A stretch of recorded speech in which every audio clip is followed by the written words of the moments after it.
কখনো white ball না দেওয়ার জন্য তিনি ব্যাট মুছিয়ে তেড়ে যাচ্ছেন আম্পায়ারের দিকে, আবার কখনো সেলফি তুলতে গিয়ে ঝামেলায় জড়িয়ে পড়ছেন ভক্তের সঙ্গে। আবার এই মানুষটাই বাংলাদেশের হয়ে খেলতে নেমে 40 বার ম্যান অব দ্য ম্যাচের শিরোপা পেয়েছেন। তাবড় তাবড় এক্সপার্টদের মতে তিনি সর্বকালের অন্যতম সেরা একজন অলরাউন্ডার। হ্যাঁ, ঠিকই ধরেছেন, আমরা আজ কথা বলছি বাংলাদেশ ক্রিকেটের পোস্টার বয় সাকিব আল হাসানকে নিয়ে।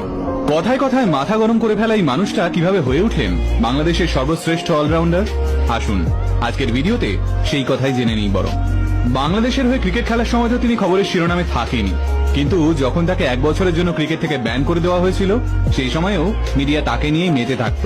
অথচ একসময় সাকিবের বাবা মাসরুর রেজা চাইতেন তার ছেলে একজন ফুটবলার হোক, কারণ তিনিও একসময় ফুটবল খেলতেন।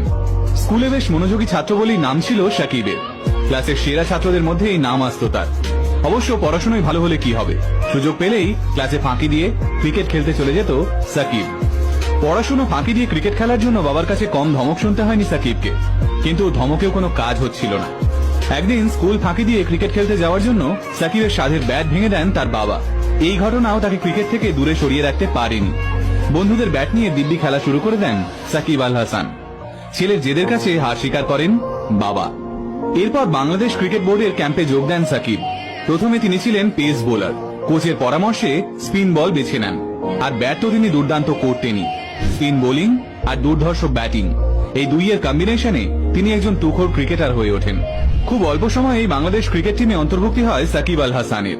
মাত্র 22 বছরে বিশ্ব ক্রিকেটের ইতিহাসে পঞ্চম কনিষ্ঠতম অধিনায়ক হন সাকিব। তাঁর নেতৃত্বে 2009-10 সালে দেশের বাইরে প্রথম টেস্ট সিরিজ জেতে বাংলাদেশ। বলা যায় সাকিব আল হাসান আসার পর থেকেই বাংলাদেশ ক্রিকেটের আমূল পরিবর্তন হয়। 2017 সালে বাংলাদেশে খেলতে আসে অস্ট্রেলিয়ার মতো তুখোড় টিম।